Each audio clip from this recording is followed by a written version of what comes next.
परिस्थिती उद्भवली. आता आज चर्चेत मला सगळा विषय लक्षात आला, फक्त तुम्ही पर्सनली सगळेजण तुमची वास्तविक परिस्थिती कागदावर मेन्शन करून मला दिला ना, तर तो पूर्ण बंच घेऊन जाऊन मी शिंदे साहेबांना सांगतो की ह्या सगळ्या प्रकरणांची पडताळणी करा, ती योग्य असतील तर हिंमत चालू करा.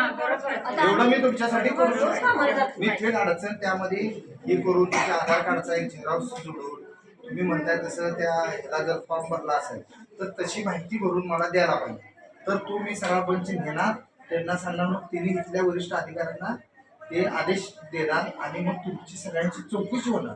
आणि त्यात तुम्ही पात्र असाल तुम्हाला 100% मिळेल. महाराष्ट्रामध्ये सर्वात प्रभावशाली असलेली योजना लाडक्या बहिणींसाठी निर्गमित झालेली ती अविरत आज पण चालू आहे. परंतु ह्यामध्ये काही टेक्निकल अडचणी आलेल्याच्या सगळ्या बाबी लक्षात आल्यावर काही माता बहिणींनी आमच्याकडे तक्रार केल्यानंतर या ठिकाणी आपल्या जिल्हा प्रशासन कार्यालयामध्ये आम्ही आलो.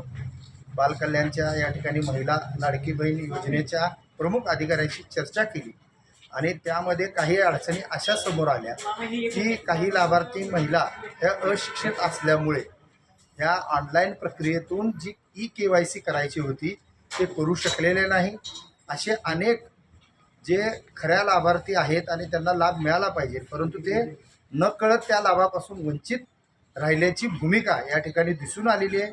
आणि खऱ्या अर्थानं त्या सर्वांना मी या माध्यमातून विनंती करतो की आपण सगळेजण रीतसर त्या संदर्भातला तुमचा असलेल्या वास्तविक परिस्थितीशी निगडीत सर्व कागदपत्रासहित एक अर्ज माझ्याकडे करावा.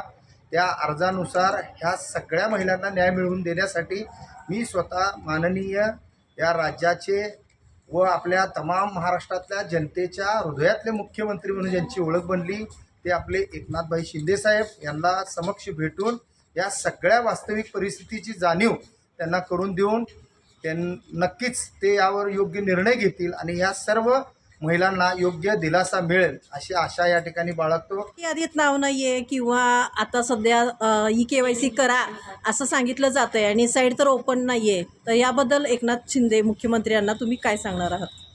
खऱ्या अर्थानं आता मी या ठिकाणी असलेल्या अधिकाऱ्यांशी चर्चा केली. त्यांनी सांगितलं की ऑक्टोबर ते डिसेंबरपर्यंत KYC करायची मुदत होती. त्या मुदतीत ज्या लोकांनी योग्य पद्धतीनं KYC केलेली आहे ते लाभार्थीमध्ये सक्सेस झालेले आहेत, परंतु ज्यांनी केली नाही ते यामधून बाहेर पडलेले आहेत.